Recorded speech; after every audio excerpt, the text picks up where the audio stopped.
रमजान के महीने में बुलडोजर एक्शन से डराया गया। इसी बार इलाहाबाद हाई कोर्ट ने शक्ति दिखाई। नमस्कार, मैं रिंकी बाजपेयी और आप देख रहे हैं फैसी न्यूज।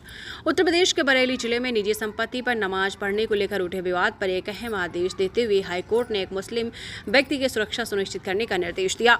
अदालत ने कहा कि हसीन खान और उनकी संपत्ति की सुरक्षा के लिए 24 घंटे 2 सशस्त्र सुरक्षा कर्मी तैनात किए जाएं। यह आदेश जस्टिस अतुल श्रीधरन और जस्टिस सिद्धार्थ नंदन के बेंच ने पारित किया है। सुनवाई के दौरान हसीन खान अदालत के सामने पेश हुए और कहा कि उनकी और उनके परिवार की जान माल को खतरा है। उन्होंने अदालत से सुरक्षा की मांग की। इस पर हाई कोर्ट ने आदेश दिया है कि सशक्त गार्ड 24 घंटे उनकी सुरक्षा में तैनात रहेंगे और वो जहां भी जाएंगे उनके साथ रहेंगे। अदालत ने अपने आदेश में यह भी साफ किया है कि अगर हसीन खान या उनकी संपत्ति के साथ किसी भी प्रकार की हिंसा होती है तो प्रथम दृष्टया यानी प्राइम ऑफ साइट इसे राज्य के इशारे पर हुआ माना जाएगा। हालांकि राज्य को इस धारणा को खंडन करने का अवसर भी दिया जाएगा। सुनवाई के दौरान हसीन खान ने यह भी आरोप लगाया है कि पुलिस ने उन्हें एक कागज पर जबरन अंगूठा लगाने के लिए मजबूर किया और उन्हें नहीं बताया कि इस कागजों में क्या लिखा था। उन्होंने अदालत को यह भी बताया है कि कुछ लोगों ने उन्हें धमकी दी कि अगर वो अदालत में उनकी बताई हुई बात के अनुसार बयान नहीं देंगे तो उनकी संपत्ति पर बुलडोजर चला कर उसे नष्ट किया जाएगा। बताया गया है कि रमजान के महीने को देखते हुए स्थानीय निवासियों ने प्रशासन से अनुरोध किया है कि उन्हें अपने निजी परिसर के भीतर नमाज पढ़ने की अनुमति दी जाए।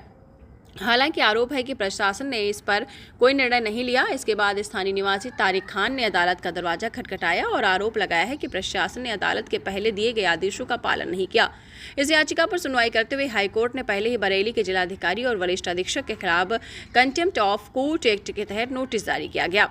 अदालत ने 11 मार्च को आदेश दिया कि जिलाधिकारी अविनाश सिंह और एसएसपी अनुराग आर्य अगली सुनवाई पर व्यक्तिगत रूप से अदालत के समक्ष उपस्थित रहे। अदालत ने चेतावनी दी है कि अगर वह उपस्थित नहीं होते हैं तो उनकी मौजूदगी सुनिश्चित करने के लिए गैर जमानती वारंट जारी किया जा सकता है।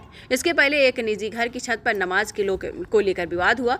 मामला बरेली के मोहम्मदगंज गांव से जुड़ा था, जहां आरोप है कि कुछ मुस्लिम लीग एक निजी मकान की छत पर नमाज पढ़ रहे थे, जिस पर स्थानीय प्रशासन ने कार्रवाई की थी। और ऐसे ही एक और मामले में 27 जनवरी को इसी हाई कोर्ट ने एक महत्वपूर्ण निर्णय में कहा था कि उत्तर प्रदेश में निजी संपत्ति के भीतर धार्मिक प्रार्थना सभा आयोजित करने के लिए राज्य से किसी भी अनुमति की कोई आवश्यकता नहीं है।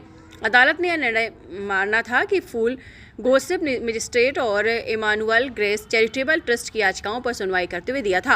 अदालत ने कहा था कि भारतीय संविधान के अनुच्छेद 25 का के तहत धार्मिक आस्था का पालन करना एक मौलिक अधिकार है और किसी व्यक्ति को उस कार्य के लिए अनुमति लेने की आवश्यकता नहीं हो सकती जो स्वयं संविधान द्वारा संरक्षित है।